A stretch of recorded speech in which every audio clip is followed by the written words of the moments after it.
INEC kéde orúkọ àwọn olùdíje fún ipò gómìnà Èkìtì lọ́dún 2026 olùdíje fẹ́gbẹ́ òṣèlú PDP kò sí níbẹ̀ o èyí lohun tó ṣẹlẹ̀. Àjọ elétò ìdìbò INEC ti kéde o àwọn olùdíje sí ipò gómìnà fáwọn ẹgbẹ́ òṣèlú ṣáájú ètò ìdìbò ọdún 2026 tó ń bọ̀ lọ́nà àmọ́ kò sí orúkọ olùdíje fẹ́gbẹ́ òṣèlú PDP Wọlé Olúyèdé níbẹ̀ o. Àwọn orúkọ olùdíje sí ipò gómìnà ọ̀hún pẹ̀lú àwọn tó fẹ́ ṣe igbákejì wọn láti ẹgbẹ́ òṣèlú méjìlá ni INEC lẹ̀ sí ọ́fíìsì rẹ̀ tó wà nílùú Adó Èkìtì lọ́jọ́ Ajé ọjọ́ 29 oṣù kejìlá yìí. Àwọn olùdíje láti inú ẹgbẹ́ òṣèlú méjìlá yìí ni àjọ INEC ti ṣàyẹ̀wò wọn fínífíní lórí wọn kó tó di pé wọ́n gbé orúkọ wọn jáde o.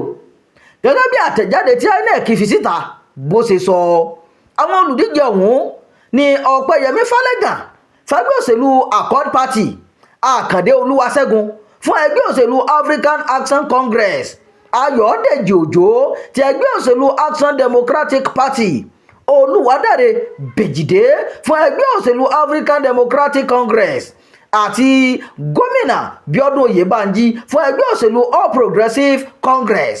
Àwọn míì ní Bídèmí Awógbèmí fún ẹgbẹ́ òṣèlú Action People's Party, Joseph Anífowóṣe ti ẹgbẹ́ òṣèlú Allied People's Movement, Oyèbánjí Ọlájúyìn fún ẹgbẹ́ òṣèlú Labour Party, Blessing Abẹ́gúndé ti ẹgbẹ́ òṣèlú New Nigeria People's Party, Ọláníyì Ayọ̀délé fún People's Redemption Party, Owóọlá Dáramọ́lá fún ẹgbẹ́ òṣèlú Young Progressive Party àti Victor Adétúnjì tó jẹ́ olùdíje sí ipò gómìnà fún ẹgbẹ́ òṣèlú Senate Labour Party.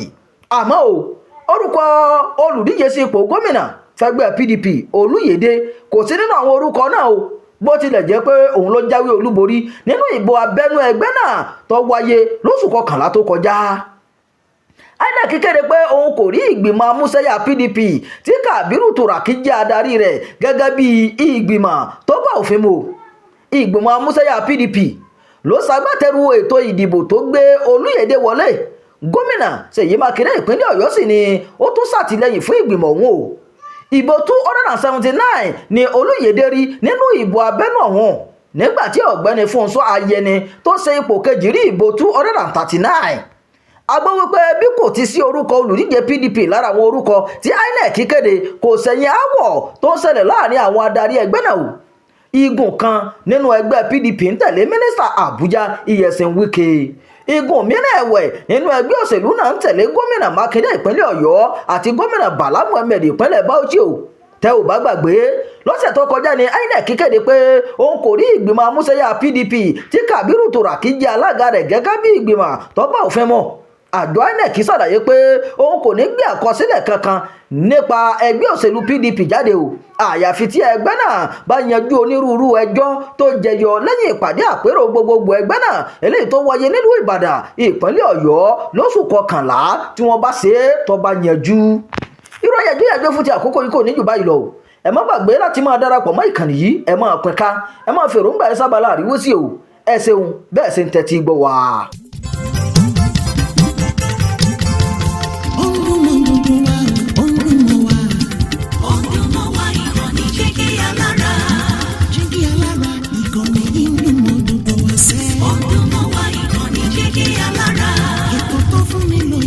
Ètò tó wà ní lọ́yẹ̀ wà ń bẹ̀. Ọdún mọ́ wá ìkànnì Jígí Alára. Ìròyìn lóríṣiríṣi tàbí mọ bó ṣe ń lọ láwùjọ. Ọdún mọ́ wá ìkànnì Jígí Alára. Ìkànnì Jígí Alára. Jígí Alára. Jígí Alára.